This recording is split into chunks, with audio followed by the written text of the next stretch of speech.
Here's Gabe Biderman. Thank you, Deborah. You know a little bit about me now, but let me ask you guys a few questions.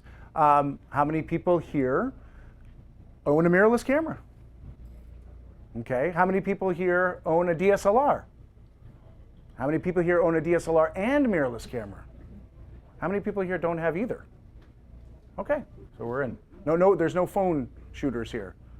All right, that's good. So, yes, going upon what Deborah said, I've been shooting mirrorless cameras for about 2.5, 3 years, and I'm pretty much strictly shooting mirrorless cameras. Unfortunately, I was traveling with David Brommer in Italy, and I had a D700, and I just purchased a 35-1.4 beautiful lens, and they were stolen within about 30 shots. So when I came back, and that was a trip, here I am in Milan for like 2 weeks, and all I had was a pinhole camera and my phone. That was pretty cool, actually. The shots were actually pretty cool, but I did miss my camera. And when I came back, I purchased a Fuji X100, which is not a mirrorless camera. It's a sort of a pseudo, because it looks like one, but the lens does not come off. And we're gonna get into the talk about what makes a mirrorless camera. And I brought with several mirrorless cameras for you guys to see here. And we're going to go over, I'm pretty much going to talk about all of the higher end ones, because almost every company is making now a mirrorless camera, but some of them are just super consumer. I'm really going to today focus on the mirrorless cameras that I feel can replace your DSLR camera, okay, or at least be a more compact travel camera for you to, get your strength back in your shoulders. Okay, so let's bring the clicker over. Well, let's go to this picture right here. So this was actually my first trip with a mirrorless setup. I'm in Scotland. You can tell because they have these red little mailboxes there. And you'll notice that I'm actually not writing an email, but writing a letter. I think I used a pen, not a pencil. And but what I want you to notice on this picture is the bag that I'm carrying. It's a small Retrospect bag by Think Tank. It's their smallest size. I believe it's called the Retrospect 5. And I basically, in that camera bag, I fit a Fuji X Pro 1, 3 lenses, and actually a small film panoramic camera called the Widelux, if any of you ever know about that. But I was able to, it's a nice, small, but expandable bag, and I was able to pretty much carry my system with me. Now today I've upsized a little bit, and this is the bag that I carry most of the days, and this is a Temba, and this is their mini messenger. They also have a small and a large, but I really like the mini, and I wanted to unpack this here in front of you to show you guys exactly what we got in here. So first off, we got the Fuji X-Ti, okay, with a 23-1.4 lens. We also have the Sony A7R with a 55 1.8 lens. Let's see, I've got a Nikon 28 millimeter shift lens with a Metabones adapter to the Fuji mount. I've got a Leica lens, a very small, compact 35-35 with a Voigtlander adapter. So already I've got 2 cameras and 4 lenses in this bag, and there's more. Another camera. We've got the Nikon. This is their underwater, the AW1 with their lens on it. So that one's there. And I think that might be it for the cameras, but I also have, because guys, I talked about I like night photography, I like long exposures, so I also have sort of a filter system in here. I have my filter holder. I've got 3 filters here, 0.3, 0.6, and a 10-stop. What did I say? No, 3-stop, 6-stop, and a 10-stop filter in here. And I've just got this one right here. I'm playing with the Tony Sweet filter. It's kind of a soft R sort of filter. But not only that, I also fit the laptop in here. I can also fit an iPad in the back. I got my flashlight. I got my memory card. So this is a really cool travel bag that I just was able to carry 4 cameras and 6 lenses in. Pretty impressive. All mirrorless. So the cameras are smaller. The lenses are smaller as well. Now, I don't suggest that you carry all that stuff with you, because now you're defeating the purpose. You're probably carrying the same amount of weight as you would with a 35 system. But I wanted to show you guys all these cameras, so I packed them, and I knew they would kind of fit all in this bag. Right here, just also on the table for you guys to look at, I have the Sony A7, so we have the A7R and the A7. And on Panasonic, I have their GX7, and then their GH3, which now there's the GH4.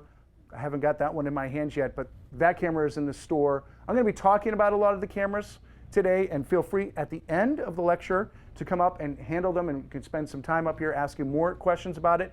If there's a camera that's not here, obviously we'll still have an hour left at B&H to still play with every camera that's out there. Okay? So I'm going to shift back to the podium. And again, this is also my website, ruinism.com. If you want to follow me, I often talk about mainly night photography is what goes on in the blog, but I do definitely talk about the cameras I'm using, and I'm usually beta testing or testing some of the newer mirrorless cameras from time to time, so that will come out as well. So first, let's talk, what is a mirrorless camera?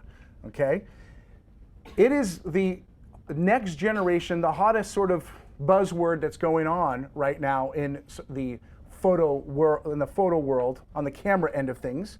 It's been around for a while. The first mirrorless camera came out in 2008 by Panasonic, and that was part of the Micro Four Thirds consortium, which is still going on strong, and now they're in their 8th or 10th generation of camera. So that was sort of the first one.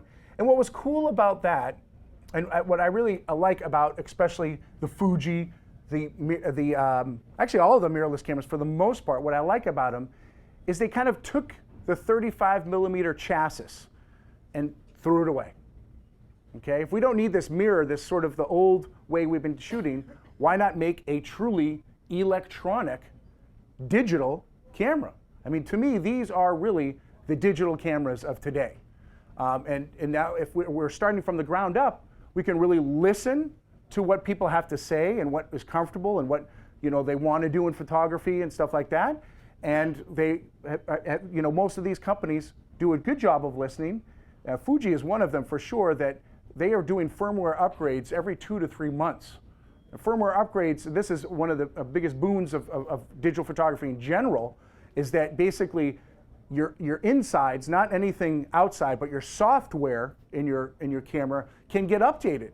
And from time to time, and all you have to do is download the firmware upgrade from the website on an SD card or a compact flash card, put it in your camera, and then all of a sudden you have a new camera.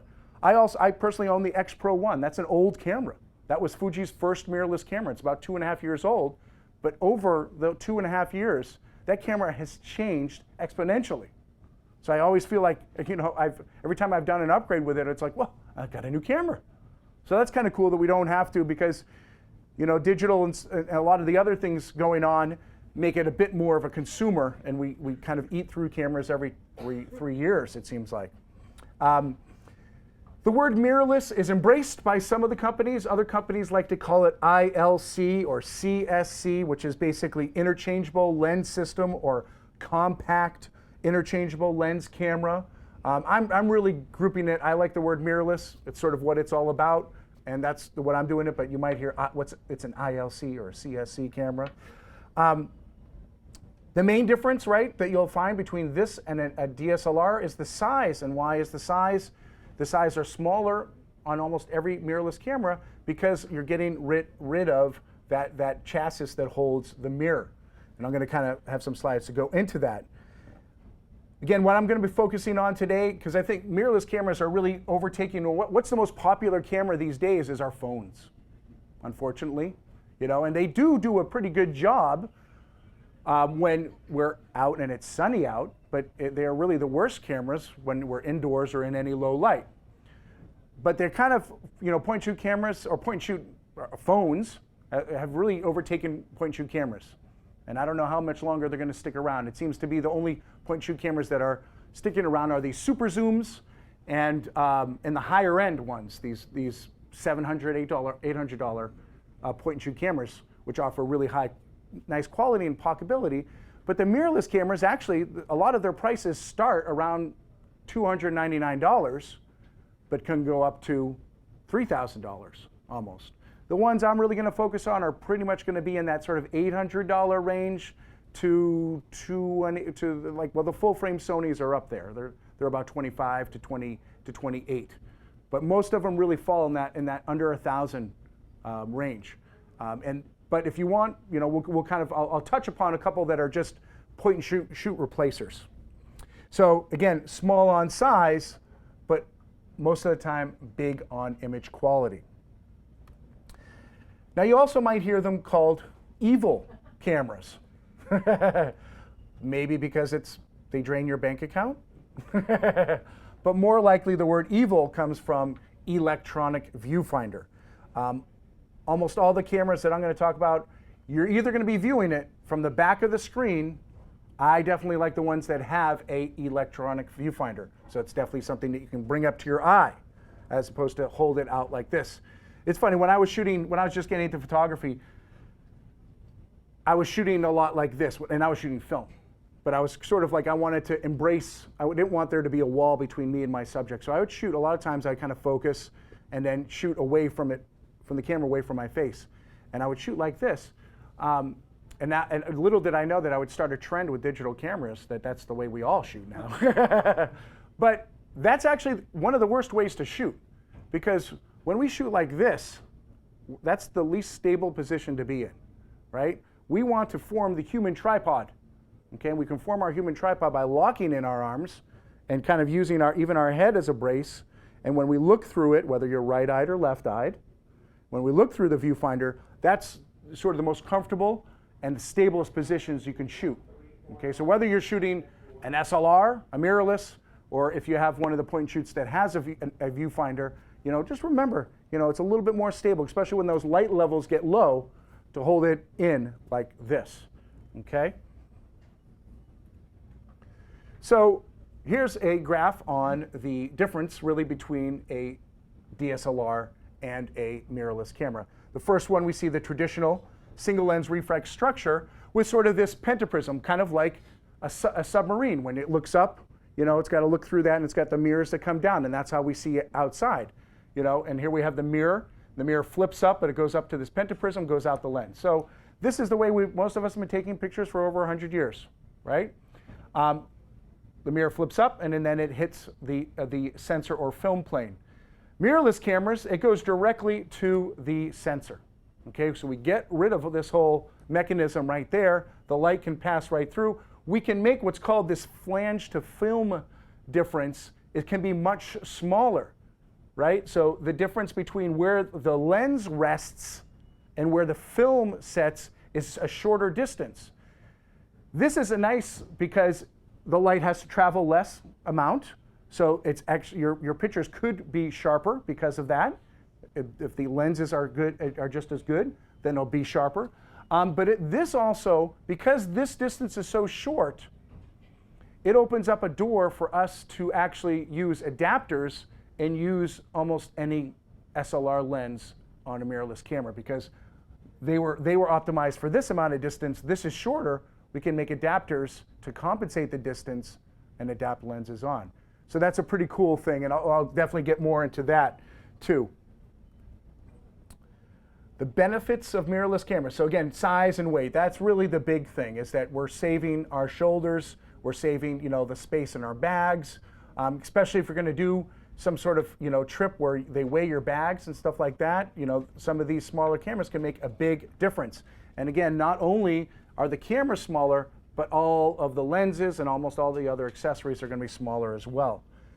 Because there's no mirror to go ka-chunk up, you know, our camera makes two noises, one from the shutter and one from the mirror flopping up, okay? Most of all these lenses, all the mirrorless cameras have a shutter still, you know, so they'll still make that noise, but they get rid of the noise from the mirror. So if you're shooting any theater events or any sort of events, if you're doing sneaky photography or street photography, a lot of times you can be quieter about your business.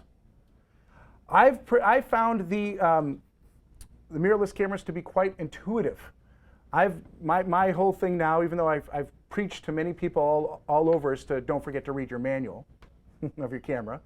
But I've tried to pick up all these cameras whenever they're given to me and see how much I can figure out on my own before, you know, I reach to that manual. In the end, I'll always reach to the manual because I want to make sure if I'm missing something, okay, because there's all these new fandangled things they're putting in there, like this Wi-Fi and some other stuff. But I really, you know, most of these are very intuitive, and I've really been able to get about 70 or 80% there without even using it. Now some, and I'll talk about it when I break it down, but some of the lenses or the cameras are more intuitive than others, and I'll definitely talk about that. Another big thing, and this I definitely noticed when I was traveling, is you don't look like a pro. Okay, how many times have we gone around, it's either walking around New York City or walking around when you do a little vacation, but you bring your SLR around, and you know you're can't take a picture of this. You have a professional camera. You know, with these smaller cameras, oftentimes people just are dismissing them as point and shoot cameras, and you can get away with shooting sort of secretly better. There's automated features. You know, all of the mirrorless cameras will have manual overrides and have lots of automated features. They have oftentimes it's like the blending of the point and shoot and the SLR together. You get all these fun filters, toy filters, and all these sort of things that you find in point and shoots. They're in the mirrorless cameras, but you're getting all the manual features that you'll find in the DSLRs. They're also in there. So it's a little bit of the best of both worlds. And every mirrorless camera will shoot JPEG and RAW. So that's not like, oh, well, it doesn't shoot the best. You know, it doesn't shoot RAW. I don't have the biggest file. All the mirrorless cameras shoot RAW as well. I want to also dispel some mirrorless myths, okay?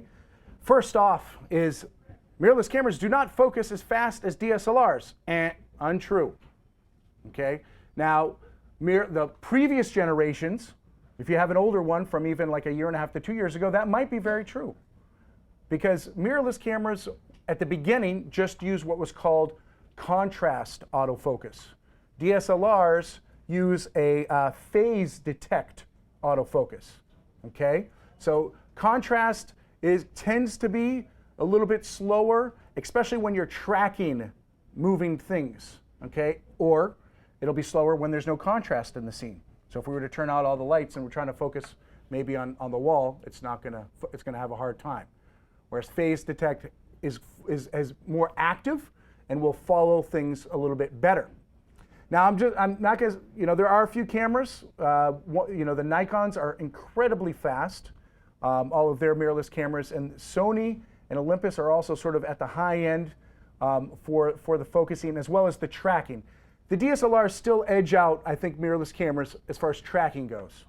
So if you're going to really shoot a sports event, and you know, and maybe it's not your kid's soccer, maybe it's something a little bit higher end than that, you know, then you know you might see that a DSLR is going to probably get, you know, 10-20% more in focus shots.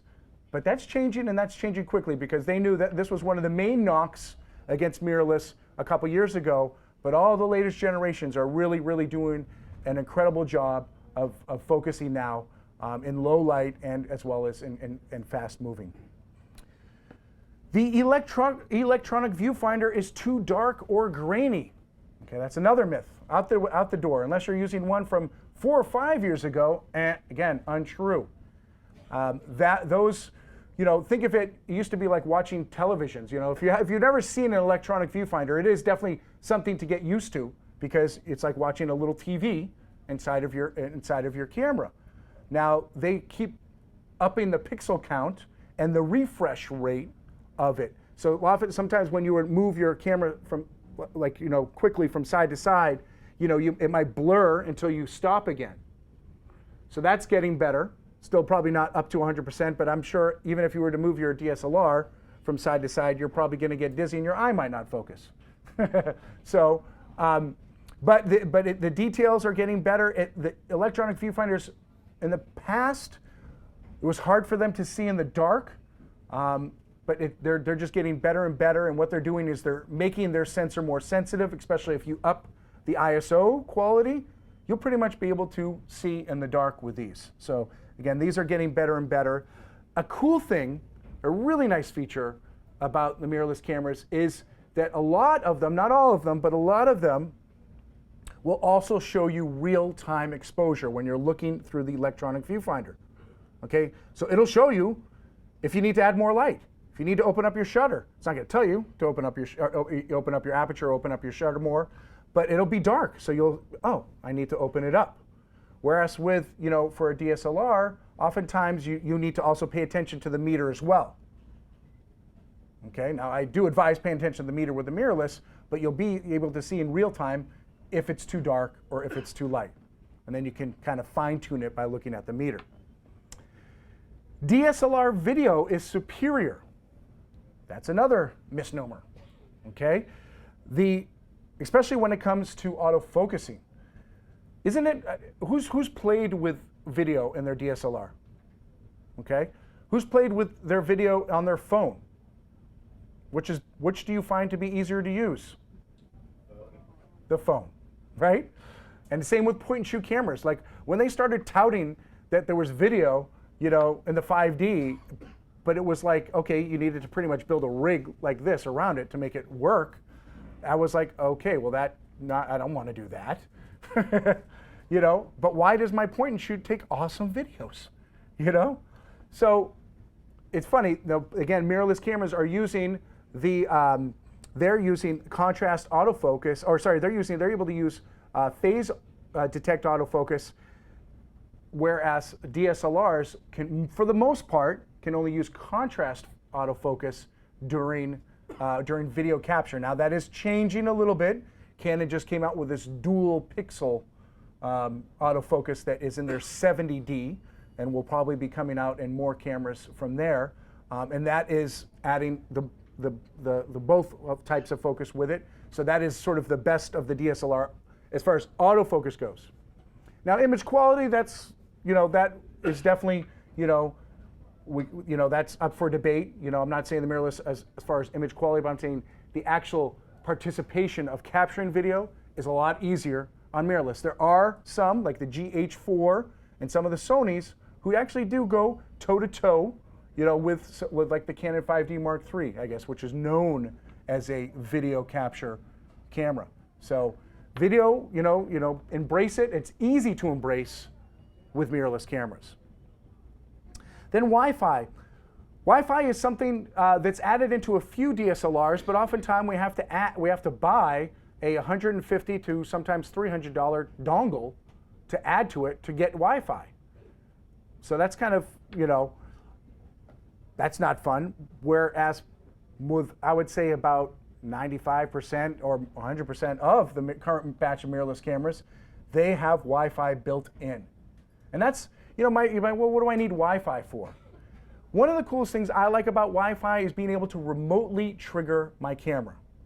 Okay, so I can set up my camera outside when it's cold out, or maybe I want to take a picture of an animal outside, and I can, with my phone or with a tablet, I can capture a picture. Another cool feature, I was at a family event this weekend, and I took a group shot and some other shots there.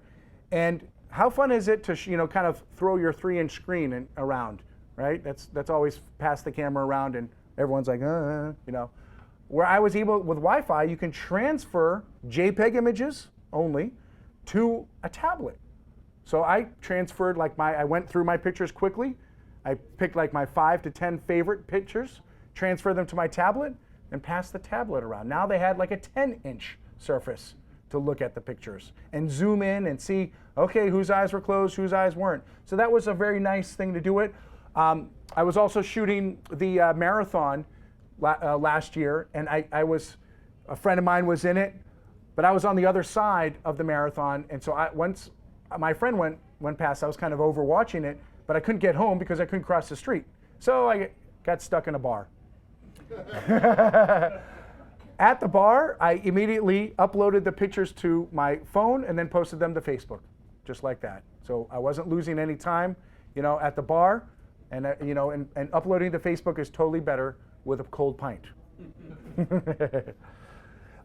Smaller lens selection. This is another sort of a bump against the mirrorless cameras, and this probably is the one that is somewhat true. Canon and Nikon have about 80 plus lenses for you to choose from. How many people own 80 lenses from?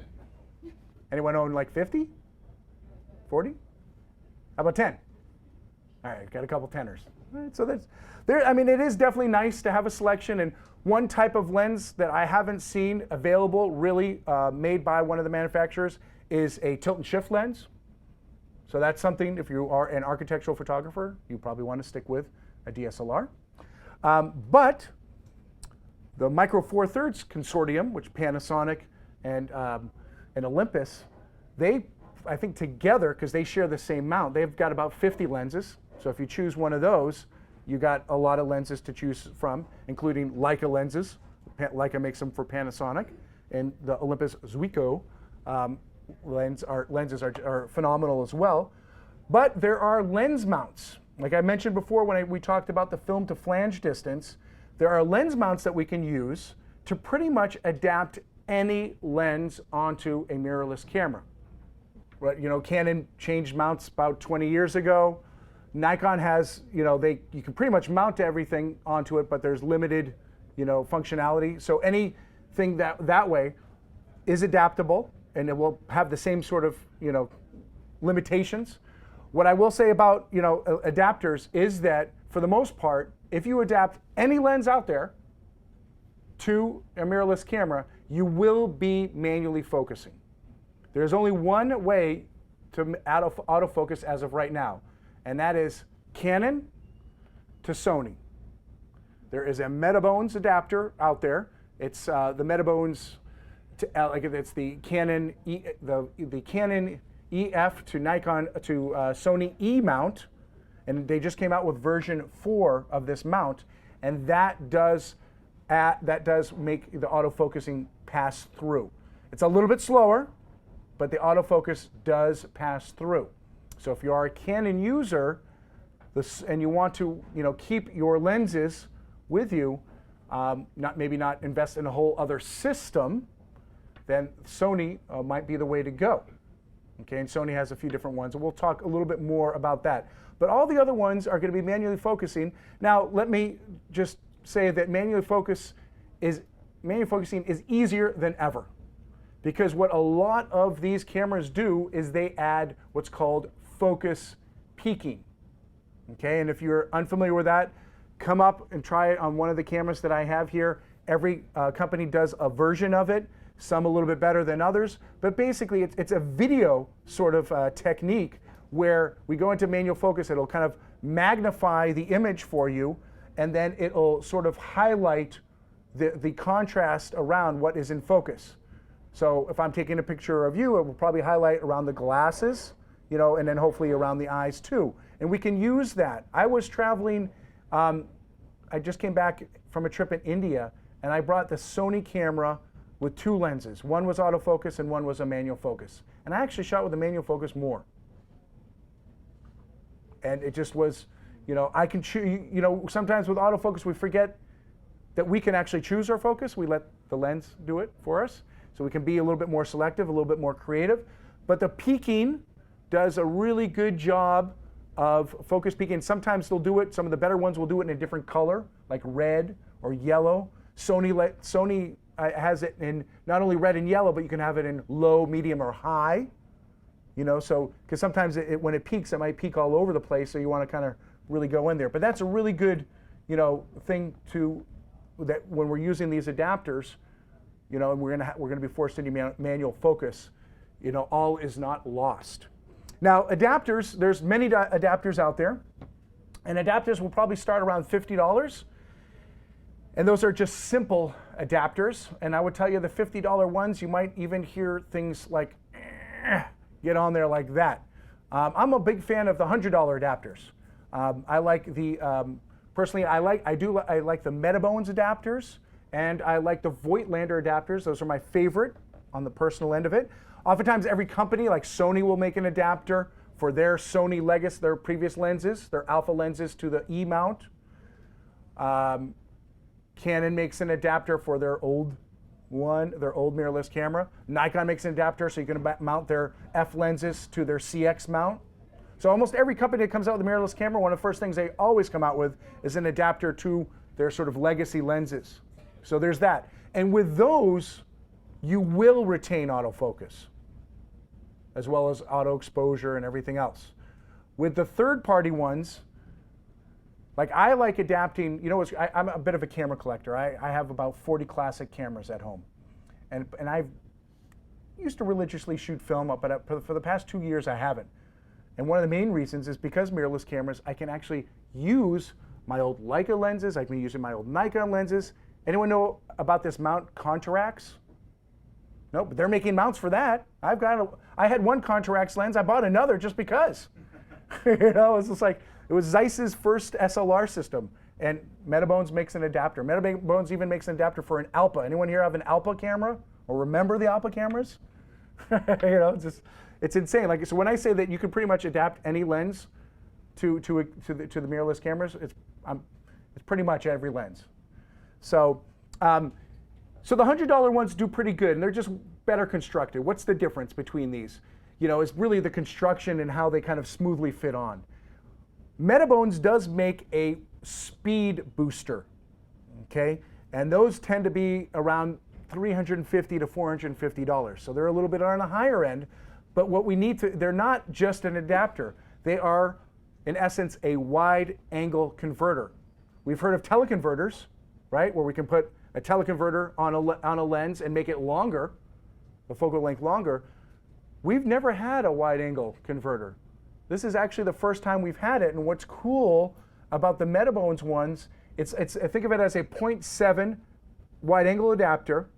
It's got elements. I actually have one here, and I recommend you guys come over and hold it.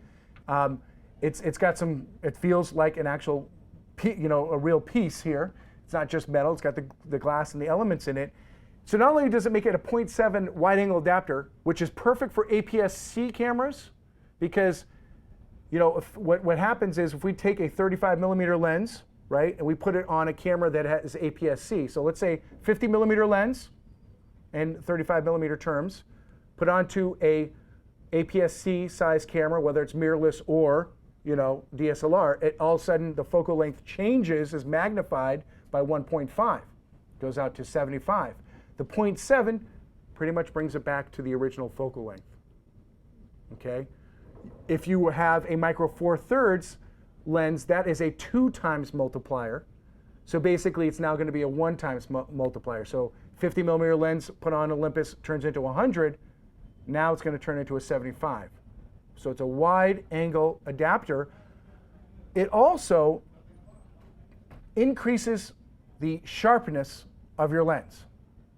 Because of the extra elements in there of nice glass, you're actually getting better results out of that lens, because it's not using the full length. Because it's a smaller sensor, it doesn't need to use sort of the edges of the lens, which are often the most sort of inferior part of a lens, especially when we're shooting wide open. It's going to use the center of the lens, okay? So we're actually kind of utilizing the sharpest part of your lens. So that's why they're so expensive. But if you definitely, especially if you're, you know, if you have sort of a system, because that's one of the main questions people ask. Hey, I've already invested $2,000, $5,000, $10,000, whatever in a system. Now, yeah, it's a little heavy, you know, but do I want to jump to a whole other system now? And oftentimes they'll say, well, think about the adapters and if it makes a nice match. I always recommend if you get a mirrorless camera, get at least a kit lens or at least one autofocus lens that is fully compatible, so you can have at least the autofocus there for you. Because again, most of the time, if you're going to be utilizing these other lenses from your other system on there, it's going to be manual focus only. And then sometimes, of course, if you have a 80 to 400 lens, it's sure going to work on a smaller mirrorless camera, but the ergonomics might be a little wonky. But we've done it. We put a Sigma 150 to 500 lens on a Sony A7 when we were out on an expedition. It was on a tripod. I wouldn't want to hold it because it would have been like holding the lens really and then coming back and, and taking the picture. But we put it on a tripod and it got some great results out of it. So, okay, so let's take a look at this. This is sort of a breakdown on sensor size. Now this is not to scale. Just want to let you know. But I have, each one is in a different color. The color represents the colored box. So the biggest box is the square black box around there, and that is 6 by 6. That's basically medium format film. You know, I'm not going to go into the medium format digital formats because that's way beyond our talk here. But I just wanted to show what the next step up was, and it makes a nice frame around the 35mm full frame red box. Okay, so full frame is that red box, and that's sort of where a lot of us as consumers or as pros, we like that full frame is a bit of a buzzword right now because full frame is getting less and less expensive. There used to be only 2 or 3 full frame cameras, and they used to be over $3,000. Now there's full frame cameras in the $1,500 range. So it's full frame is good. And then from right below that one, we have our APS-C is the yellow. That's APS-C for Nikon and Sony because that's a 1.5 magnification. Then the green is APS-C Canon, which is a 1.6. Thank you. So just a little bit smaller. Really, these are you're getting the same image quality out of it. The 4/3 system is the blue box, so that's definitely a little bit smaller than what we're getting there. And then the purple box is the 1-inch sensor that you'll find for Nikon's system, as well as you'll see that in some of the higher end point and shoots, like the Sony RX100 has a 1-inch sensor. And then point and shoots are this size. So sensor size, you know, really is at the heart of image quality, okay? The buzzwords back, there's not so much now, but buzzwords at the beginning were definitely, how many megapixels you got? Let me see how many I got in my pocket, hold on. But how many megapixels is your camera? I always, you know, and those in the know, we're like, hey, it's not just about the megapixels, but it's about, hey, how big are the pixels and how much room do they got to do their job, right? So if they have more room to do their job, they're going to get their job done better, right, and cleaner. So usually what the bigger sensors mean is a little bit cleaner ISOs and a little bit better image quality.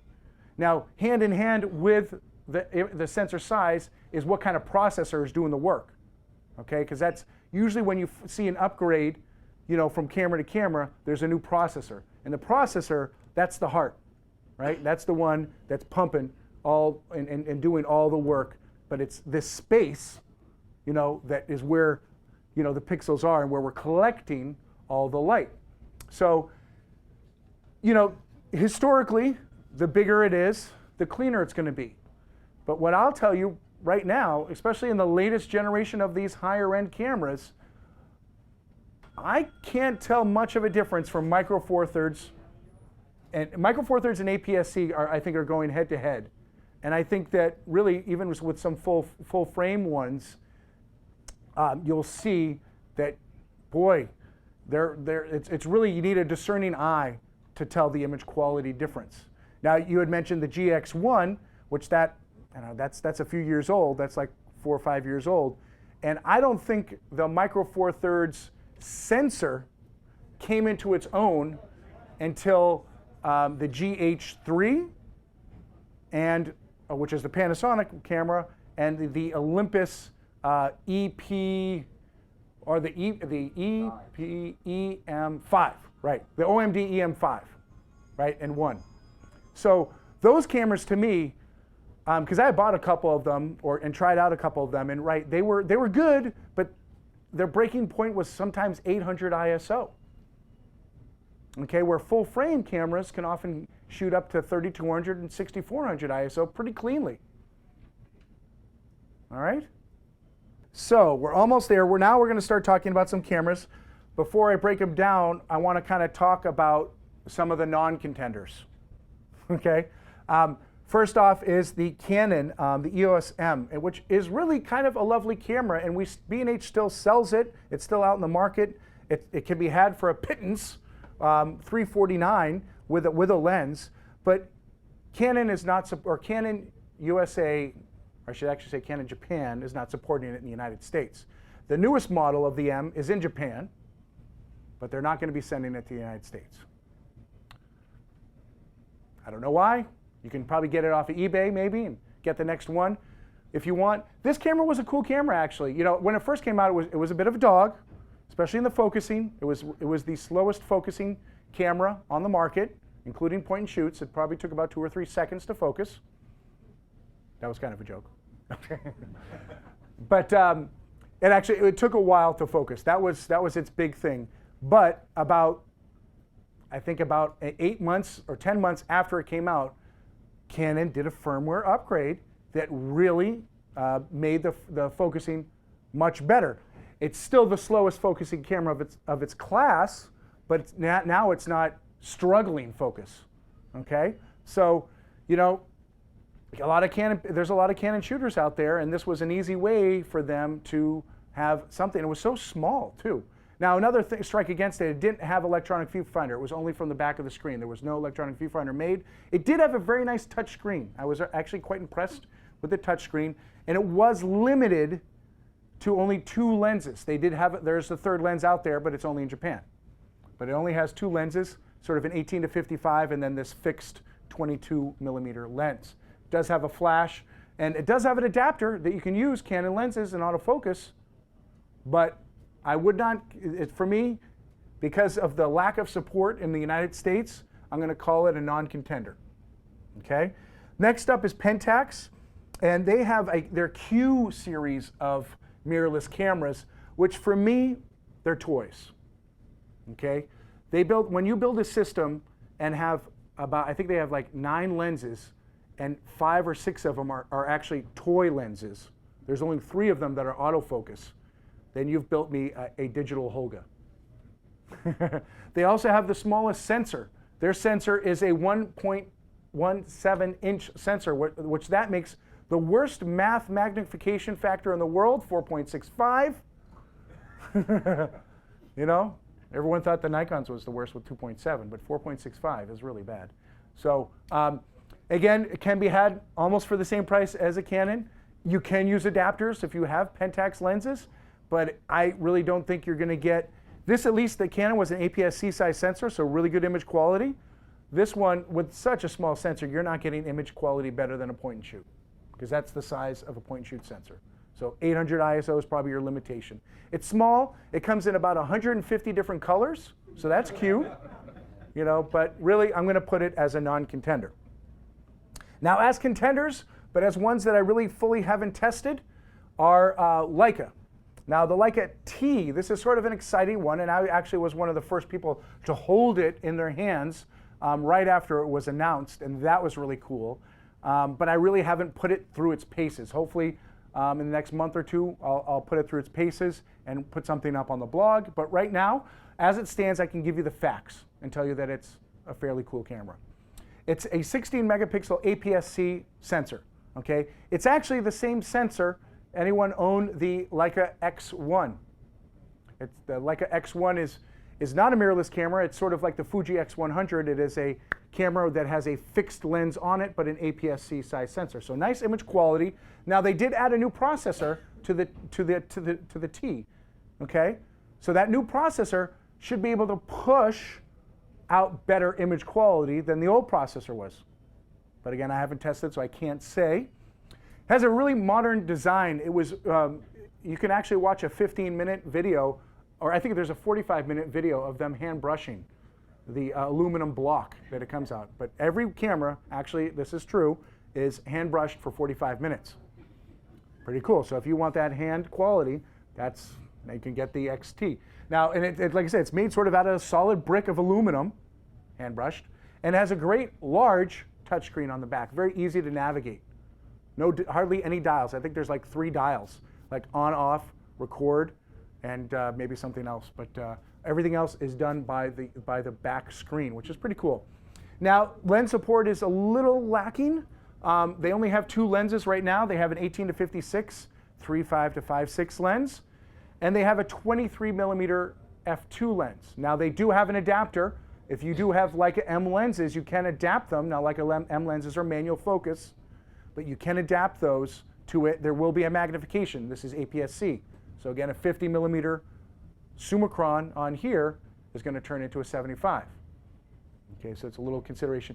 Leica, as most people know, tends to run on the expensive side. Again, they're a small company that really they hand brush everything, I guess. But you know, with it comes, you know, the premium price, and so it's $1850 body only. Now, I've been asked a lot of times. I've been giving this lecture for about a year now, and I've been asked, well, what about the Leica rangefinders? I really don't consider them a mirrorless camera. I consider them separately a rangefinder. They've been a rangefinder for 100 years. You know, so they put a digital sensor in it, doesn't make them mirrorless. So I will mention them.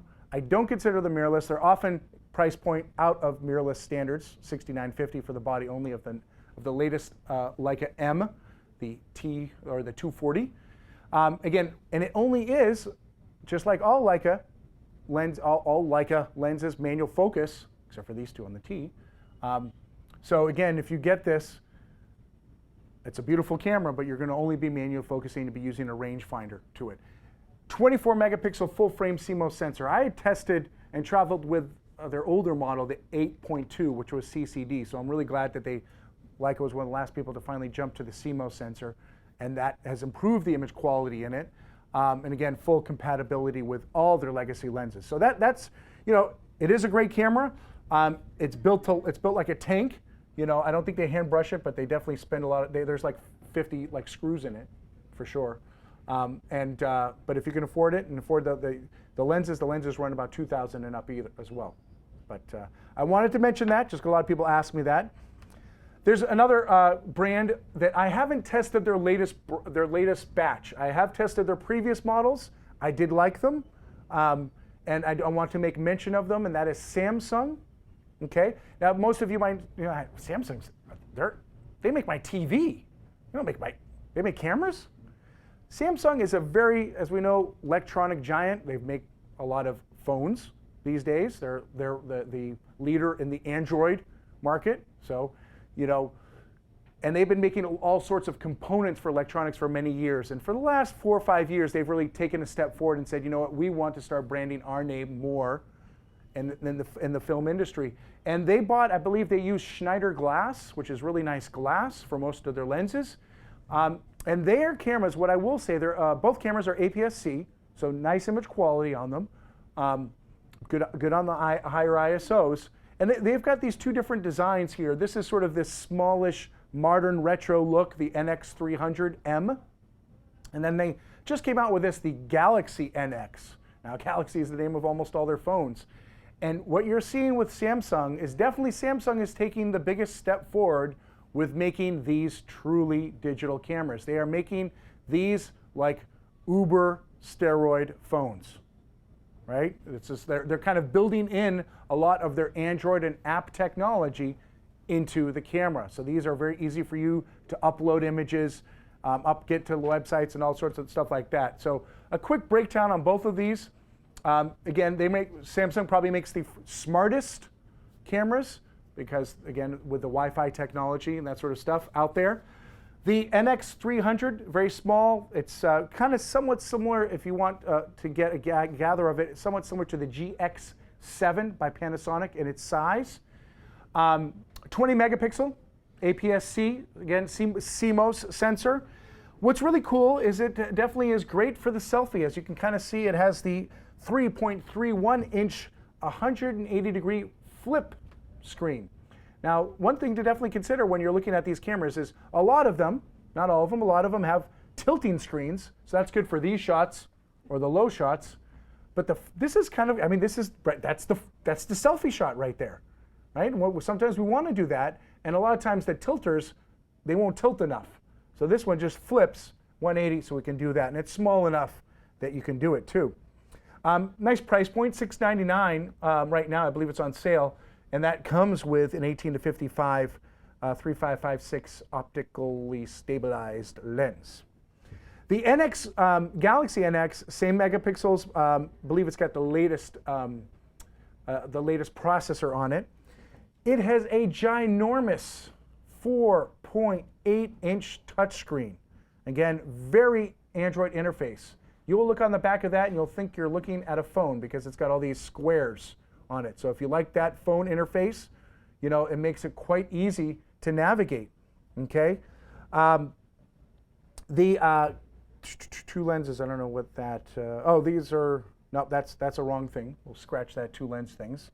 It has many lenses, like the just like like I said, the Schneider. They got a lot of cool lenses. One of them actually they have a 3D lens. I believe it's a 45 millimeter 3D lens, and with their technology, with their sort of app technology, they can kind of post them 3D right from there. So that's a pretty cool thing.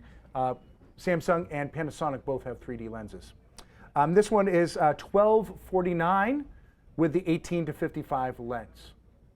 Okay, so those are sort of ones that I only know a little bit about, or again, the ones I didn't see with Contender. So now we're going to kind of jump in, and I'm going to go through. There's going to be usually about 3 slides each, and many hats. We're going to take about 3 or 4 slides per camera or per camera company and kind of go in depth. So if you have questions, wait till they kind of get to the last page, which is usually my system thoughts page. All right? So let's figure out which camera is right for you. Now, again, I'm going to go over a lot of facts and figures.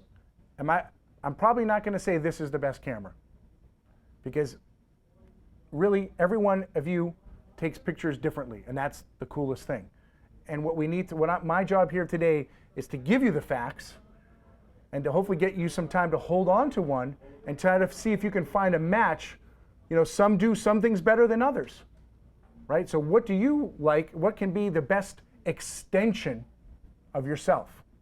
Okay, so that's sort of, we're dating here, right? We're trying to find the best match here, okay? All right, so alphabetically, this alphabet starts with F. Okay, so we're going to start with the Fujifilm X series, which now sort of in their second, third generation-ish, they have stuck with a 16 megapixel APS-C sensor. Their latest batch, the XE2 and the XT1, are using the X-Trans 2 CMOS sensor. Every sensor out there, besides X-Trans sensors, are a Bayer-style sensor. Okay, and what that means is the sensor breaks down into red, green, blue, red, green, blue, red, green, blue, red, green, blue, red, green, blue, in that order. Okay, Fuji took their film technology. Who remembers T-Max film? T-Max had very even grain. Every grain was the same size, and you can get really fine detail out of it. Okay, who remembers Tri-X film? A little bit more popular. Tri-X was a little bit more popular. Tri-X used a random array of grain sizes, and they added this certain je ne sais quoi to the image quality. It was sort of this, it looked like old film. It looked like if you were to often shoot a Tri-X, you know, it wasn't as, you know, sharp-ish, but it had character to it, okay? And that sort of, Fuji looked back at sort of their film technology and said, why do we have to put red, green, blue, red, green, blue, red, green, blue? Try to say that 15 times fast. So they do a random array of their colors, and that is called the X-Trans sensor. They do not use an anti-aliasing filter on it as well. Okay, and that's sort of a new trend that we're seeing happening. It first happened in the 800E, and Fuji was one of the second ones to kind of go with it. An anti-aliasing filter is usually needed for Bayer-style sensors because it helps redirect the light. It's sort of a filter that's put over the sensor and helps redirect the light, so you get the most out of that. These wells of light, you'll be able to collect the most amount of light. Okay? Well, because they weren't using the Bayer-style sensor, they didn't need that. And usually when we take away this filter, we increase the sharpness of our image, okay? Because we don't have a filter over it. Okay, so Fuji actually makes what I find some of the sharpest and some of the best JPEGs right out of the box. Okay, RAW files will always seem soft-ish when you kind of look at them, just because they're unprocessed, right? We have to process. We have to put the sharpening to it. A JPEG is a process file. They have, like I said, the new EXR2 processor, so that's helping speed things along and helping clean things up. With the XE2 and the XT1, they also added hybrid contrast and phase detect autofocus. The biggest knack against the Fuji cameras, the X Pro and the XE1, prior to that was they were competing with the Canon EOS M for focusing. You know, they were slow. They were actually better than the M, but they were slow. because they only use contrast. So now they added this hybrid, which almost every mirrorless camera is doing now, and they're actually one of the fastest focusing cameras out there. Okay, there's definitely some tests out there that test this one against the A6000 and a couple other ones that you can kind of see, and they really do, they hold up. So there's no reason to really kind of say, to poo-poo the Fujis now for focusing. Very fast startup, again in autofocus. Their ISO range is from 200 to 6400, and when I mention an ISO range, I'm going to just give you sort of not the expanded range. Sometimes we can go to low 1 and high 1 or go expanded from that. I'm going to talk about the real elasticity of the ISO range. So that's 200 to 6400, so it's pretty good. If there is stabilization, it's going to be in the lens. Okay, so none of their fixed lenses, none of their prime lenses have stabilization, but several of their zooms do. And they have now added Wi-Fi into their latest batch, the E2 and the T1. We can see the prices for them up on the screen. They're definitely a little bit more in the higher end, but they have a nice retro look to them. Okay, and as we all know, the best image quality comes from good-looking cameras. Okay, but what I find is if you love your camera, you'll carry it with you more, and you might be inspired to shoot more. All right, we like that? Okay. All right, let's give a sort of a breakdown between the two, because you know, and I get this question a lot of times, is they have the XT1 and the E2 have a lot of they share a lot of the same specs. So which one do I get? The XT2 is a little cheaper. Should I save the money? What am I paying for in the XT1? Well, what you're really paying for is the hump. The XE2 has a rangefinder, and the T1 is sort of that old. It has the hump, so we can get rid of the mirror. Nah, it's really, I'm joking on that, but it's one of the things. It's its weather resistance for the XT1. It's sort of it's their all-weather-ish design that it has, and that makes it. That is one of the price point differences. Okay, it also has a tilting screen where the XE2 has a solid screen. Okay, neither of them are touch. They are just what you see is what you get.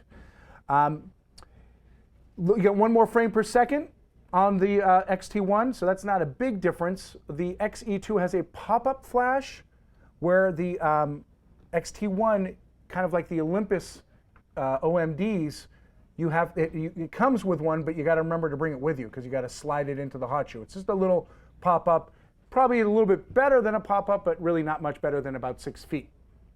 Okay, the XT1 is slightly larger, but it's really on the slide end of it. It doesn't really. It weighs a little bit more, but not 15 ounces as opposed to 12 ounces, so not a huge amount. Width is the same. It's just a little taller, and it's got a little bit more depth to it, mainly because of that tilting screen. Okay, so those are some of the main differences. But I tell you something, and unfortunately I only have the XT1 here to show you. You can look at the XE1 or XE2 in the store. It's the viewfinder, the XT1. They're both really good. They both have an excellent refresh rate and a high pixel count in their electronic viewfinder. But the XT1 did something that has never been done before in the history of photography. Remember when we hold up our camera and look through and we have the information on the bottom? And then when we hold it, that's when we're holding horizontal. But when we flip it vertically, the information always stays what was on the side. Can you believe the breakthrough we made? Now the data is on the bottom, so we don't have to read sideways. Can you believe it took us this long? Actually, it's a really good selling point. But here's the viewfinder has the largest magnification mode in it. So when you hold this up to your eye, no one should be shooting the XT1 like this, because the viewfinder experience is so amazing. Okay, and it's so rich with detail. It can actually be too amazing, because here's the full mode, and when I'm looking through the viewfinder, I often have to actually remind myself to look in the corners, because sometimes it's almost too much information. So thank goodness the Fuji added a full mode, but they also added a normal mode. So we can it crops in a little bit, and we can see the whole screen a little bit better. So that's nice. Again, we talked about how the information kind of slides over. When we go into to manual focus, not only does it have the peaking modes, it also has this really cool split image finder, which you can see two different ways. I love the split image finder. I miss the split image finder. That was like my pride and joy in my Pentax K1000 growing up. I loved like just getting it in focus. And that we've lost that in digital. Now it's just the red dot goes on. Put the red dot on that person's eye.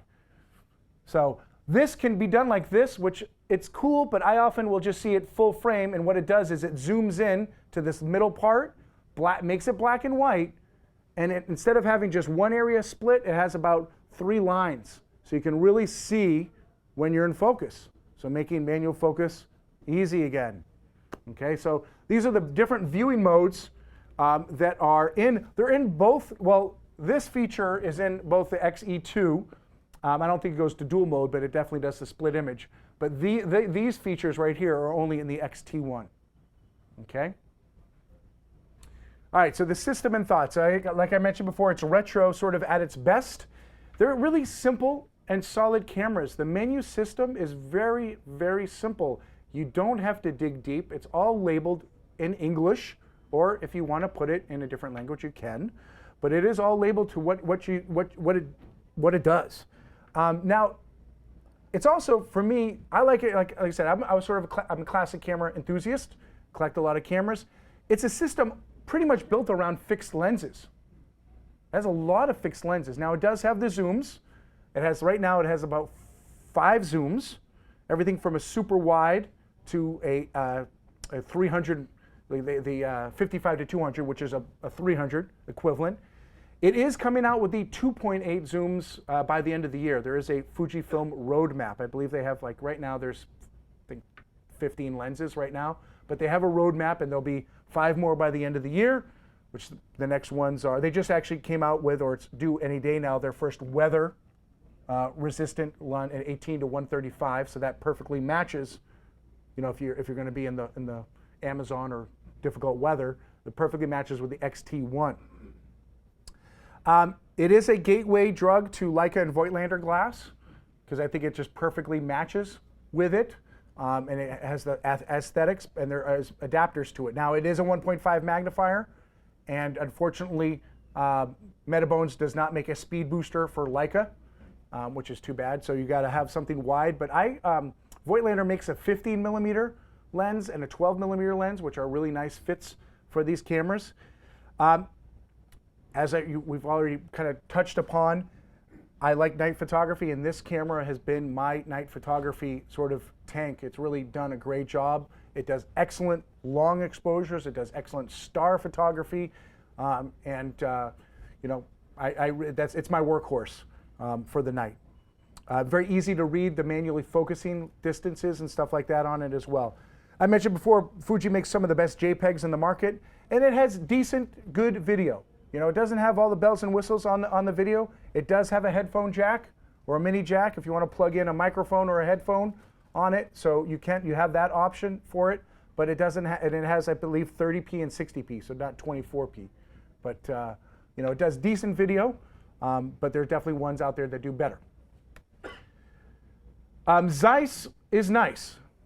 I just wanted to say that. Zeiss is sort of one of the oldest lens manufacturers out there. They kind of are as old almost as, or if older than Leica, and they are making some lenses. Not only they make lenses for Sony, and now they just opened up their TUIT line, just TUIT, T-U-O-U-T, yep, something like that. Yeah, T-O-U-I-T. There it is. Now they have 3 lenses in this. I actually own 2 of them. I hope to own this new one. And these are brilliant lenses, really amazing image quality. 12 millimeter 2.8, which is an 18 millimeter, so a super wide fixed lens, but fast. 32 1.8, that's about a 50 millimeter lens on the 1.8 side. And they just came out with the 50 millimeter 2.8 1:1 macro lens. Okay, so that would be about a 75 millimeter lens on 35 millimeter equivalent. Really, really excellent image quality, available in either Fuji mount or Sony mount. Okay, so you can get them either way. I'm going to show you a couple high ISO slides. Here we are at 1600. Here we are at 3200. These, I believe, are, yes, these are JPEGs. From the Fuji, no touch-up, just straight out. And then here is 6400. I'm going to have a comparison of most of them side by side at the end. But what I wanted to show you is that, boy, it's pretty good. You know, they don't really, I find the Fuji to be, I shoot safely. 1600 is clean, you know, right there, 1600, that's clean. I don't have any worries right there. Look to the shadows. That's sort of where noise creeps in first. And we're really seeing minimal noise, 1600. 32, things start to creep in at 3200. But boy, when I shot 3200 film, there were balls of grain, right? So it's still, 3200 looks like 800 film used to look. Okay, and then 64 is probably now, 64, we're starting to see some granular, the sky gets a little grainy. It's not, you know, the screen is not the best resolution. If anybody, I do have, you know, if you do, you know, at the end of this, and this is also for the viewers out there, if you want any high-res images of certain cameras or at certain ISOs, just let me know and I will definitely put them in a Dropbox or email them out to you so you can pixel peep all you want. Okay? But basically what I'll tell you, and the testing I do is with the human eye. I don't do any charts or anything like that. So for me, I can comfortably shoot this at 64. 64, I know I'm going to have to be a little aggressive with my noise reduction or embrace it. I personally think digital can be too clean these days, and we need to kind of bring back the grain a little bit. So I just might do maybe 10, 15 points in Lightroom for noise reduction. Okay, so that brings us, after F comes N, Nikon. Okay, now Nikon One system. So they have quite a few cameras in the Nikon One system. They've got a couple J's, they got an S, but really what I'm going to talk about, I'm going to focus on is their V, their V3 and their AW1. We have the AW1 on the table here. The V3 really is just hot off the presses. It was, I believe, announced in March, but it's just started shipping. And I got to play with one the other day. You'll see a file from it in a few minutes. Pretty cool camera. The Nikons are one of the smallest cameras. They both have 18 megapixel sensors. Their sensors are 1 inch, so they're the smallest of the group. But I do like they have a lot of pro specs, and I like to include them. They are probably and have been the fastest focusing cameras out there, as well as continuously autofocusing. You know, we can snap it to focus fast, but then to hold it and retain it is another thing.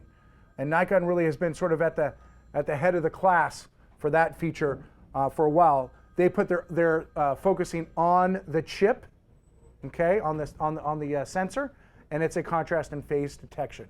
So it can evaluate the scene, see if something's moving, it'll track it in phase. If nothing's moving and there's contrast, it'll go to contrast.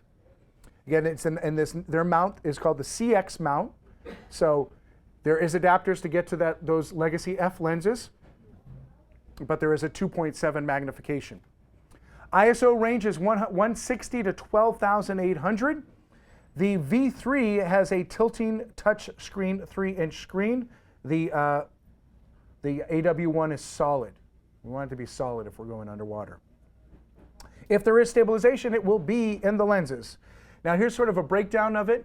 The pricing, the V3 is $1196, so it's a little pricey, but it does come with 3 things.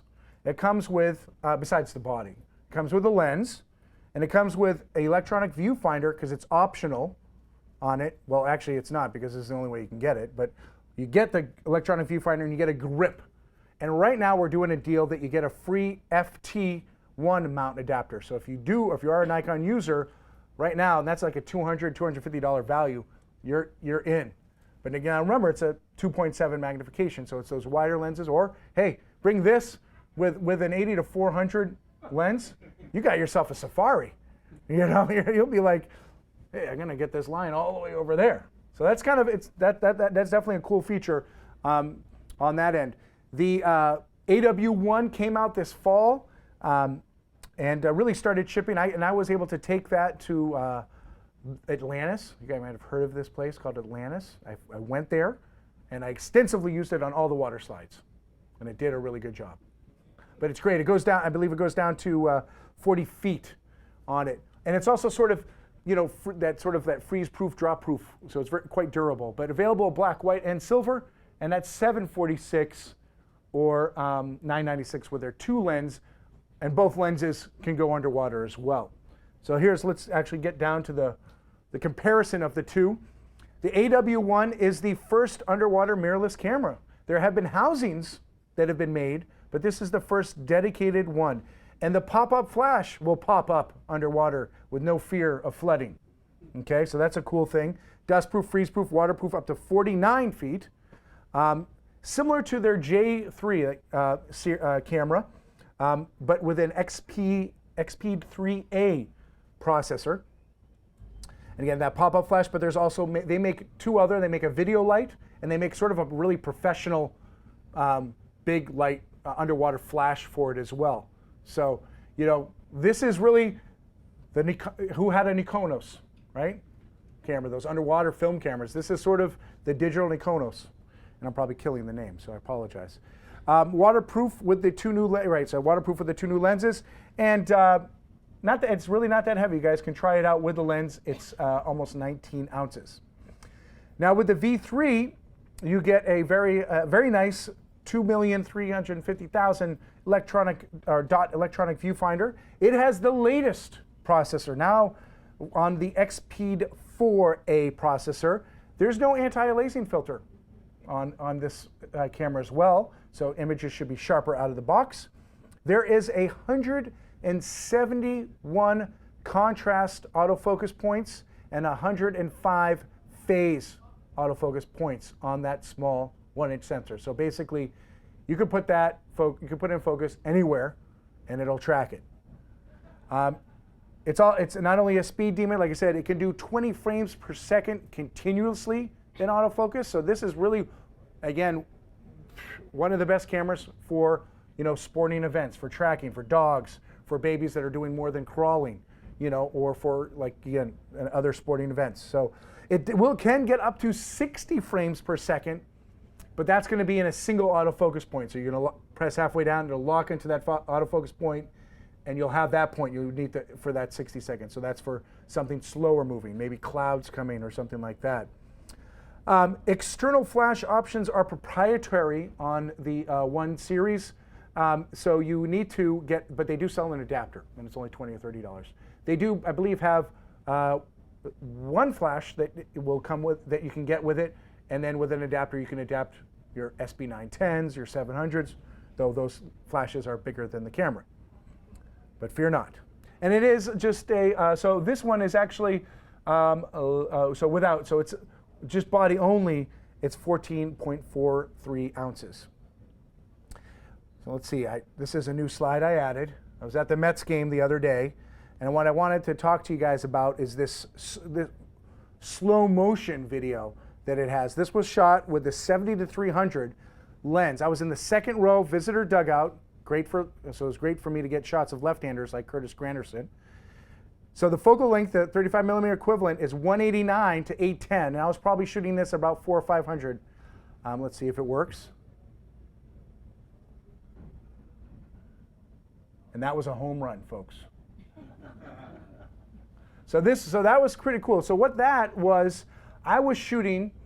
So this has different modes. This has it shoots at high def, 1080 at either 60p or 1080 at 30. So that has that full high def.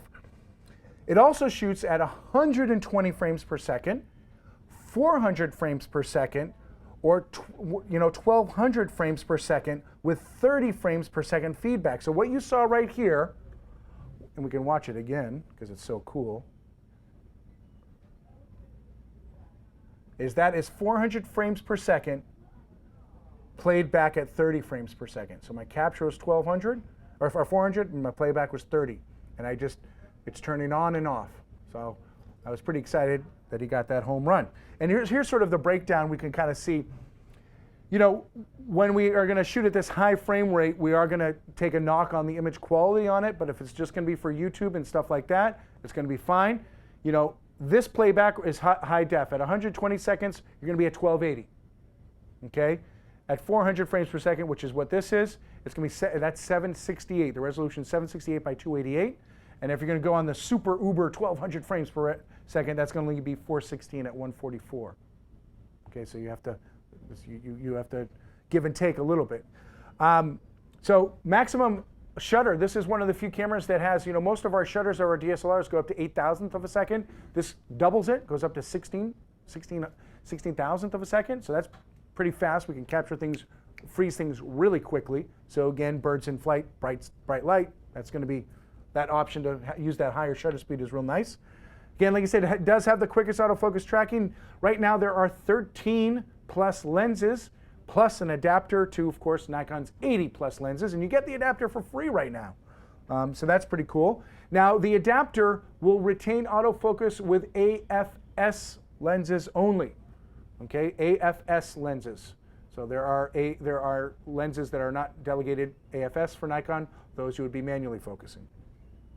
It has GPS, underwater options, and flashes as well, especially flashes to all of their flashes with the adapter. Again, I think this is probably one of the best cameras for sports and kids.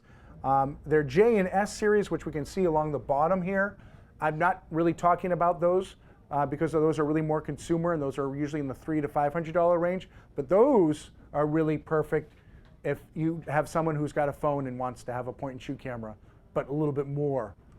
The J and the S series by Nikon is really great, and I feel is pretty much replacing, you know, the point-and-shoots of that variety. So let's take a look at some of the images. So here's their lowest ISO. This is 160, and this is on the AW1. I haven't been able to get an ISO test yet on the V3, but I've seen some. Here's 800. So this is sort of where I find that it maxes out, and where I want you guys to look here is sort of in the shadows. You know, that's where grain will start to show up, and this looks really nice actually at 800. And there we have at 1600. It still looks pretty good, but we can kind of start to see that even this looks pretty good on this. It definitely looks a little bit less. Boy, these TVs, I want to get one of these at home. But 1600 starts to break up. You know, you could do it, but you'd be pushing it. And at 3200, I think you're going to really have to be aggressive.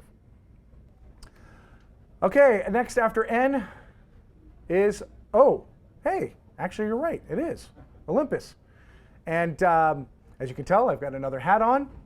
And Olympus is with a pen or with a sword. Again, one of their first cameras. Anyone ever owned the Olympus half-frame pen cameras? Back in the film days, those were pretty cool cameras. And they kind of, you know, definitely in the 70s and 80s, they were definitely a hot item and kind of changed the industry a little bit. You know, again, Olympus has definitely always been one of those companies that's been forward-thinking.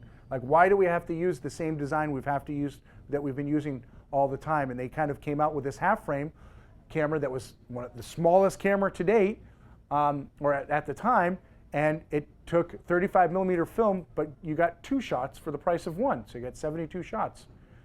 So it was a pretty cool camera, and Olympus, one of Olympus's first mirrorless cameras was their pen, their digital pen, the EP1. Which now it's up to the EP5. It also has the PL, PM, and all these other ones. I'm going to really focus on the EP5 and the Olympus OMD EM5. Okay, so, or EM1, sorry, EM1. Thank you. All these acronyms on this thing. So what they both share is a 16 megapixel live MOS sensor, micro 4/3 mount, which has, as we talked about earlier, the 2x multiplier, so 50 millimeter equals 100 millimeter. They both have Wi-Fi. They both have ISOs from 100 to 25,600. Both, I believe, have a 3-inch, yes, they both have a 3-inch tilt and touch screen. And they both have something that is really unique, and no one else has it, and it's a kind of cool thing for night photographers or just other people in general, is something called live bulb mode with a histogram. Live bulb mode is, say we were to turn all the lights out in here, and I would have that at one of those Olympus cameras, and I were to trigger it in live bulb mode, you have to get into that bulb mode, you would see, it's kind of like being back in the dark room, you would see the image build up on the back of the screen. So you could stop the exposure when it's cooked, when it's ready. How cool is that? No one else is doing that. It's a pretty cool feature. Olympus has one of also the better apps too to kind of trigger and get in and really choose your exposures. A lot of the other ones are limited to 30 seconds, but this live bulb mode can go on and on. We could be exposing for an hour or two if we want. So that's a pretty cool feature, because the first time I took out a few years ago the Olympus EP3 and the Fuji X100, I believe it was, and did a night shoot, and it was on Biderman Island. I couldn't see anything in the EP3, no matter how much I raised up. Now it was dark, there was no city lights. I mean, how many people are in these sort of environments? But I had to put the Olympus camera away because I couldn't see out of it. So with this live bulb mode, we can really see, and kind of, even if it's just a couple test shots to build up to that, it makes it really, really cool for that feature. And they both have it. Now, Olympus is one of the few camera companies that they actually put the stabilization in the camera. So guess what? All your lenses are stabilized, and they have one of the most advanced stabilization systems. It's a 5-axis. So 5-axis, 1, 2, 3, and I think 4 and 5. I believe that's the 5th one. So basically, any way you shake it, it'll be stable. So here's the breakdown of the differences. The EP5 is smaller, sort of kind of got that pen camera retro look to it. Oftentimes you can get it in the chrome, as you see here, all black, or I believe they make a white version of it too. This has the TruePic 6 sensor processor in it. Contrast on chip focus. You can get an optional electronic viewfinder for it. Otherwise, out of the box on its own, it'll come just with the back. There is 9 frames per second, so pretty speedy little guy. And there is no grip options to it. It has a 1/800th of a second maximum shutter speed with a nice 3/20th of a second for flash sync. So that's nice. Usually you get up to 1/80th of a second. But that's sort of one of the things with these smaller sensors, you can often get better high flash sync. Now the EM1 is probably the most durable tank out there, and it was sort of the first mirrorless camera to kind of market itself as a dust-proof and splash-proof cameras. And so I believe we ran water under it, like in the water fountain, and it was all good. I wouldn't take it now diving, save that for the AW1, but it wasn't ours, so that's why we did it. The Olympus rep hasn't talked to me since. No, it did survive. It did survive. Now, the EM1 has the latest processor. It has the TruePic 7 processor. It also adds phase detection if you decide to use 4/3 lenses. So they use micro 4/3 lenses, but with an adapter you can use 4/3 lenses, and 4/3 lenses operate better with phase detection. So both these cameras, they don't have the hybrid focus per se in them, but they have the fastest contrast detect. I believe it's on chip. It has a wonderful viewfinder, as made of 2,360,000 dots in the viewfinder, and the tilt and touchscreen also has got a very high resolution. Bumps up the frames per second to 10, and it has a nice add-on grip to it for the vertical grip, or just hand holding, or more power, whatever you want. Like I mentioned earlier, there is a vast dedicated system to Olympus. Because they share the same amount as Panasonic, that opens up over 50 lenses. Last time I counted, there was 24 Olympus, 22 Panasonic, plus Voigtlander, Sigma, and other brands are making lenses for them as well. There are many adapters, like I said, I've mentioned to them, including their own sort of 4/3 lenses, which they have a nice array of them. Olympus, they make audio recorders. So this camera actually has great just onboard audio.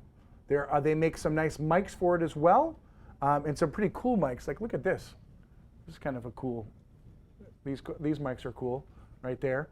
But you can add other ones to it as well. So the video, it has all it does take a good video as well as nice audio to it.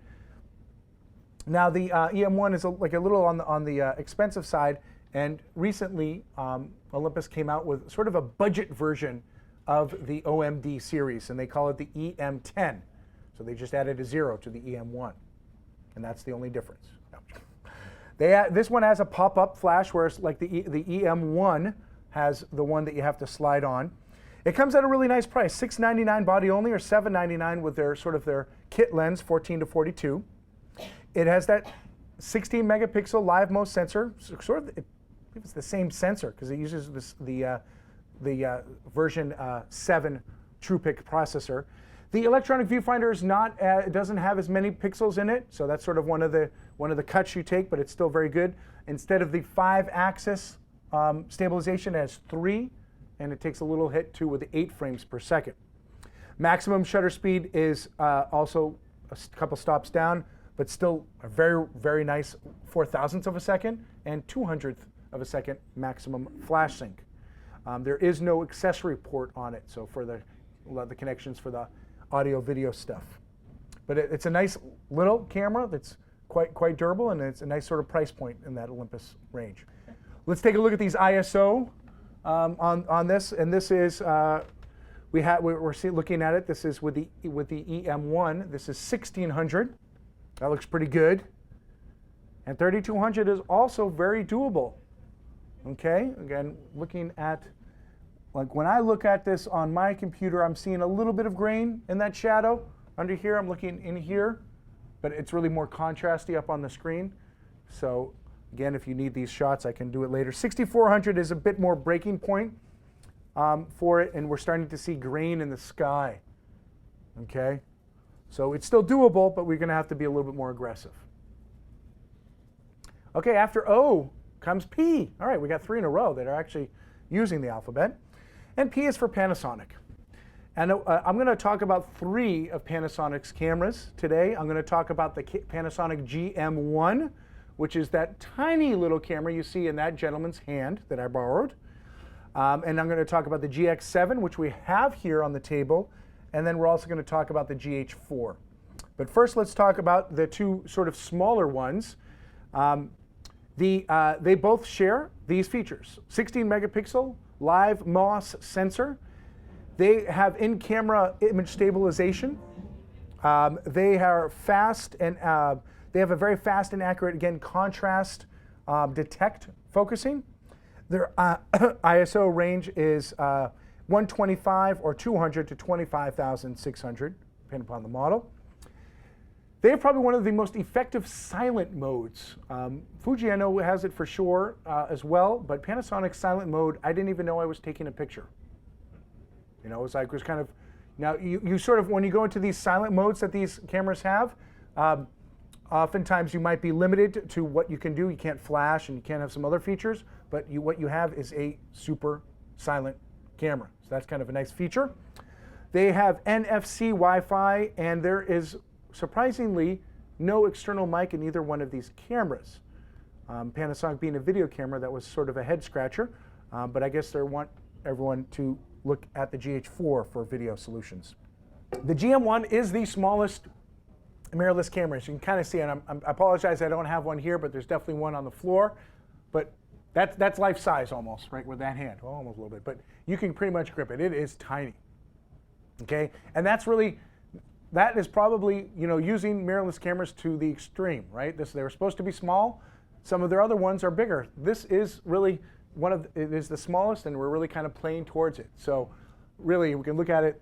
3.8 inches by 2.16 by 1.2, came out in December, so it's a fairly new camera, and half a pound. Very pocketable. So let's just talk a little bit more about a couple more of these features. So we got this one, the GX7, which I have here, 3-inch tilting and touchscreen. This is just on the back to make it small. Flip up, you know, one of the interesting flip up electronic viewfinder. Yeah, it's kind of cool, right? No one else does it, but you can kind of shoot like this. Like the old TX, 4 or something like that. The camera, you can look down like that. So it's kind of a cool feature on that. So some nice features on that.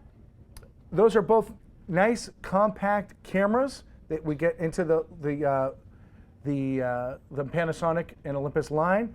But really Panasonic, and especially if you're into video, this is your camera, the GH4. This was the first 4K mirrorless camera. So for those of you who don't know, usually it was a few years ago, it was just all about high definition video capture. Now the latest is 4K definition. Okay, we're starting to come out with 4K televisions. We're starting to come, with 4K cameras and stuff like that. So the GH4 was the first one of the mirrorless variety to capture 4K video. So a lot of these, and I'll go over these, because a lot of these facts might go over some of our heads, but the basics on it, on the photo end of it, it's a 16 megapixel live MOS sensor. It uses a 4 CPU Venus engine number 9. Okay, so it's got 4 processors actually working hard on it. So that's nice. Like most cameras only have 1. This has got the 4 CPU Venus engine.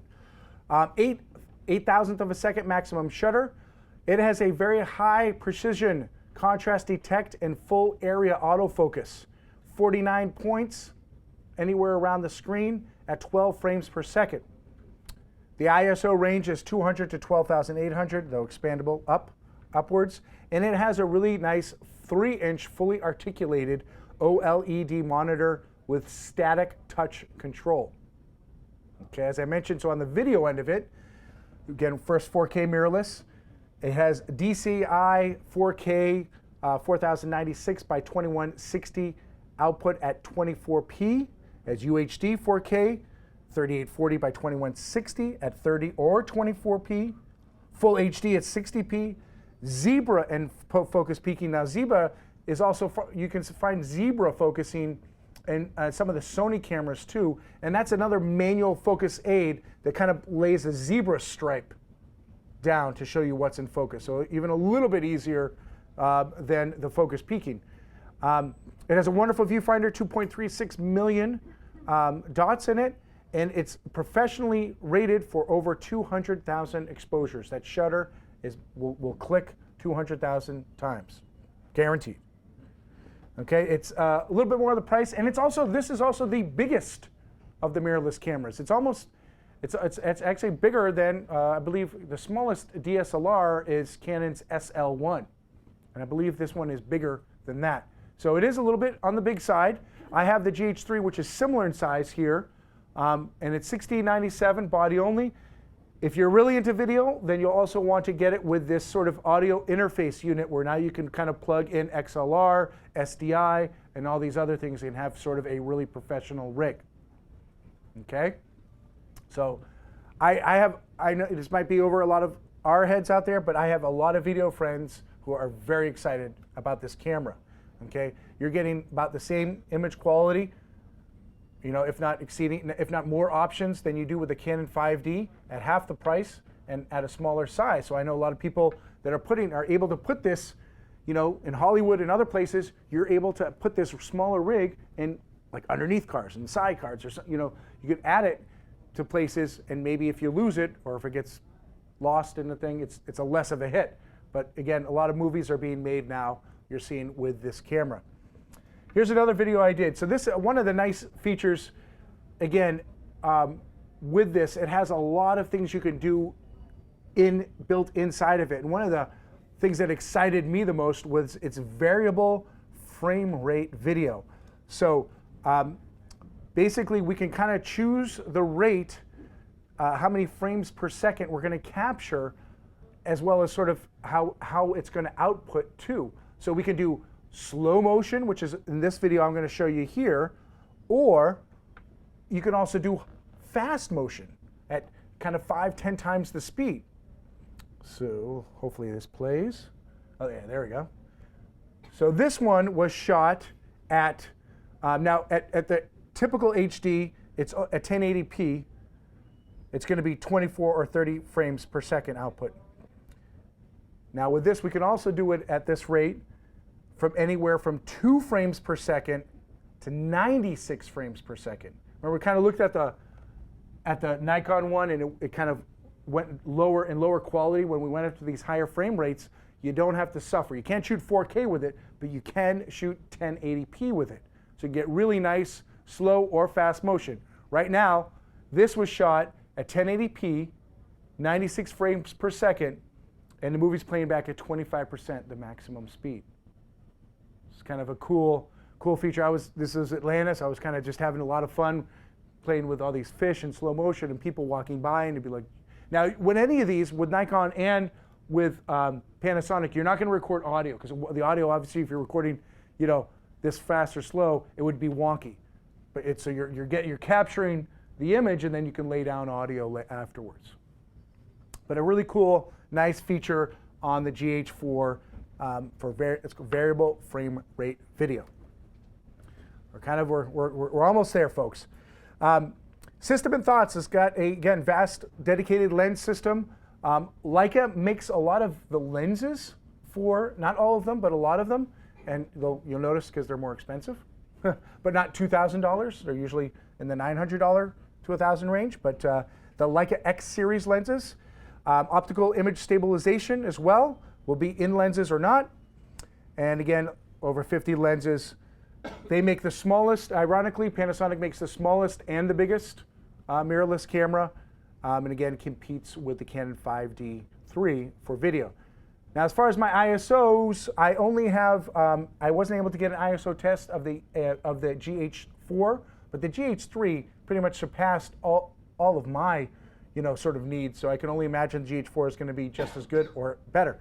I was slightly disappointed with the GX7s as far as ISOs go. I thought 1600 was sort of the breaking point. You have it as well. We can talk about it. But after 3200, I thought it was really started to get granular. So here we have 1600 for GX7 and GH3. And there's 3200. And look to the sky, too. We can kind of start to see it getting, more detail, but it's also getting grainy there. And then at 64, this one is quite visible in there. So again, not all of us need to be shooting at 6400 ISO, or if we do, it's just going to be like for 100 shots out of 10,000 a year. So I mean, I think it's part of a consideration, but it shouldn't be the overriding one unless that's all you do is low light photography. Okay. So after P, the last one is S. And S stands for Sony, which Sony, their mirrorless system was previously called the NEX system and is now being rebranded as their Alpha system. That's that orange fish that you'll see up there.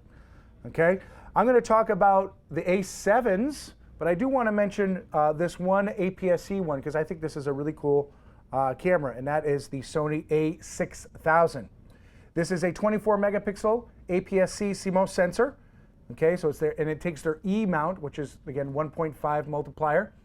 This is one of the fastest, if not the fastest, autofocus. This really kind of competes with the Nikon for autofocus with 25 contrast points and 179 phase points of focus. So really, really nice. It just locks on it, gets it, and you're there. ISO 100 to 25,600. It has a 3-inch tilting LCD and a very nice OLED electronic viewfinder. The stabilization you'll find in select lenses, and it runs either 648 body only or 798 with their kit lens. This was introduced or came out in May of this year, so fairly new, but in stock. The system thoughts on the NEX, or sorry, now the new Alpha 6000. There is a 5000 and a 3000, but they're a little bit more consumer. I like the 6000. That's the quickest focuser. Zeiss does make their, just like Leica makes the higher end for Panasonic, Zeiss makes the higher end for Sony. So that's nice. They have some small. Their kit lens is this small power zoom that kind of collapses down and is really quite pocketable. And when you turn it on, it comes twice the size, so it makes it easy again to pack, but you have the zoom capabilities with it. Sony does excellent video. They make video cameras, you might have heard. And they have, this camera could shoot 1080p at 60, 30, or 24 frames per second. It has the Bionz X processor, which is the same as being used on the Sony A7 series of cameras. I like the ergonomics on this camera, very similar to the A7, but it's got a nice little sort of grip kind of built in, and that's where the battery goes. Sony builds their own sensors, so they can kind of build them and cater them to what they need them to be. Very Wi-Fi and app smart as well. The interface is nice. And my one sort of knock against Sony, especially on a little bit on both ends of it, is their menu system. You have to dig a little deeper. Okay, yeah. That's my main knock about Sony is you got to take the shovel out. You have to dig for it. Let's take a look at the image quality on the 6000. This is I find this to be one of the best for the image quality. This is 1600 ISO.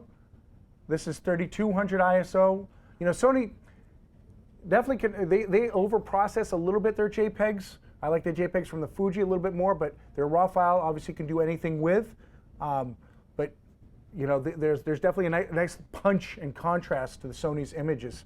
And then finally, this is 6400, and this was underneath a bridge. And boy, this is all shadow in here. And for some cameras, when I took this shot, that was just like purple, and all sorts of different colors. But Sony did a pretty good job of doing the 6400. Now the last system, again, part of Sony, but this is one of the most exciting systems. So, unfortunately, it's the last one we're talking about. But it's the A7 system, which came out near the end of last year with the A7 and the A7R. And they just recently added the A7S. So first, let's talk about the A7, A7R. First, full frame mirrorless camera. They have, and you can kind of see it here, or you got that one, that's fine. But here's this one, and here's both the A7 and A7R. Same body, it's just what's inside that counts. Different lenses on each one of these. Both of them have sort of this nice grip right here, but you can kind of see this is, again, the smallest full frame camera. You can put this next to, a D800, Canon 5D Mark III, and it's twice the size on it. So the similarities on there are ISO range on these cameras is 100 to 25,600. They both have the tilting 3-inch extra fine LCD or the electronic viewfinder that has quite a few million dots in it. There's no pop-up flash with this one. You're going to have to buy a flash. So that's definitely one consideration. Sort of, the more you spend on the camera, no flash. Mainly, those pop-up ones, I know they're nice as a little kind of fill or whatever, but the bigger flashes are really what you need often if you're going to be doing flash. It has the latest multi-interface hot shoe. Sony a few years ago had this really obscure, or the Minolta hot shoe, which was very proprietary. Now it's opened up, and you can fit pocket wizards on it, flashes, audio equipment, and stuff like that on it. So that's pretty cool. Very nice video, 24 or 60 frames per second for the video features on the A7, A7R, much more on the A7S. And they also have audio and headphone in on them as well. There's a picture of the A7R with the optional grip on it, which definitely makes it a little bit bigger. So which one of these do you choose? Well, your choice is either, think of this as the high resolution studio camera maybe, and this is sort of as the everyday camera, or a little bit, this one is definitely a faster focusing. So those are sort of the options, but we can have the breakdown, 36 megapixels, like just the same as the D800, D800E. So A7R contrast detect only, whereas you'll have phase detect on the A7, contrast and phase detect on chip. So a little bit faster focusing on the A7 as opposed to A7R. 25 autofocus points, 117 on the A7, so more points to choose from.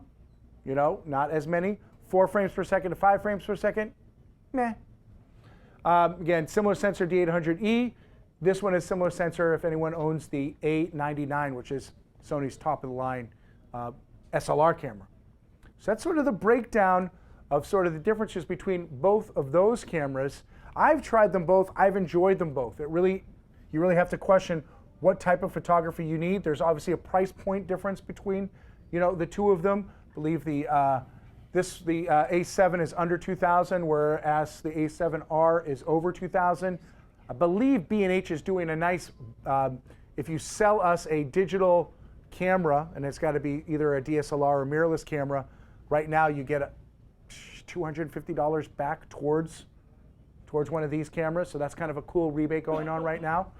But let's talk about, this is sort of a very exciting. When it first came out, everyone was like, oh, that's a video. It's really more of a video camera. But now where people are starting to figure out, whoa, this is a really cool photo camera as well. I mean, at the beginning, they really marketed to the video people. But right now, so here's a breakdown on photo. 12 megapixels. We're going backwards. But here it is. Like I kind of remember I said big, so 12 megapixels in a full frame. All those pixels are really large. Okay, think of this, who owned the Nikon D700? That was a great camera, and it was a great low light camera. So this is basically, they took that, it's almost like they took that sensor and kind of gave it steroids, gave it the latest, processor on it, and used large pixels on it so it can really detect it. 100 is the bottom ISO. It goes up to 102,400 ISO. Whew. They're saying this camera can pretty much see in the dark. It's got the next generation of RGB color filter array and gapless on-chip lens design. That's basically, again, helping the colors be clean and the processor along. It has a 5 frames per second, and kind of like the A7R, it's not the fastest focuser, 25 points of contrast autofocus. Now here's where the fun stuff is, and again, if you're on the video end, this is exactly what people are excited about. It's got a full pixel readout with clean HDMI for 4K, no line skipping. What's happened with the video cameras in DSLRs, or even some of the other mirrorless ones, there's so much resolution in there that it actually has to skip lines on it, and it's interpolating the information. So with this camera, you're actually getting all of the information. There's no line skipping on it. Internally, it's a 1080p camera. Externally, if you have it read out to a recorder, you're going to get 4K, and you're going to get a 4:2:2 color space. Okay, so this is sort of the second mirrorless camera that can record 4K. It also has flexible time codes, customizable color profiles, and an S-Log2 gamma that, again, makes videographers squeal. 24p, 30p, 60i at 120, those are all your readouts at the 1080. You can get 20 frames per second at 720. Lens options are a little low right now for the A7 series. They have 5 lenses, but they're promising 15 by 2015. Okay, and here's the sort of the lens options they have. They have partnered with Zeiss with these lenses, and Zeiss is making 3 of the 5 lenses so far. They also have an adapter to their DSLR lenses, so you can kind of mount those lenses on it and retain it. So that's pretty cool, as well as this is one of the most popular, like I mentioned, you can adapt Canon cameras and retain autofocus. This is one of the most popular cameras that has the most mounts made for it. My friend Matt Sinclair went out and tested all 3 of these cameras, and he's letting me borrow these shots for our viewing pleasure. And again, I can send you these if you need it. But here's a breakdown of 1600, which looks pretty clean across the board on all cameras. So A7, A7R, A7S. This is 3200. This is also looking pretty good here, especially with these great televisions. It's at 6400 again that we're starting to see a little breakdown, and just kind of look at how the blacks are being interpreted, and also look at the. Well, this is doing a pretty good job. But on my computer, these are a little bit brighter than the A7S. Here's 12,800, and we can really kind of see. Notice the A7S is a little bit darker. The blacks are darker and richer than the A7 and A7R. And then at 25,600, which is again, still looks pretty good there, but again on my computer, the blacks look sort of pinkish and red, whereas with the A7S, it's still looking really good.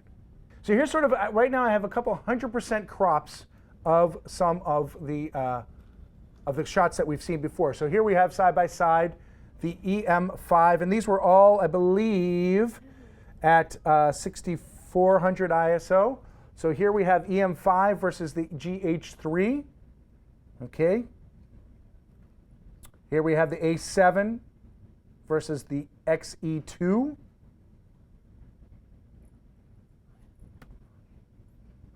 And that wraps it up. So, guys, I know I've run a little bit late, but I hope I've answered all your questions. I know we have a few more, but now's the time also. If you want, feel free to come up to the table and start really handling these. Thank you for your time. Whether you're a hobbyist or a professional, B&H has the answers to your questions. Experience a world of technology at our New York City Superstore. Connect with us online or give us a call. Our staff of experts is happy to help.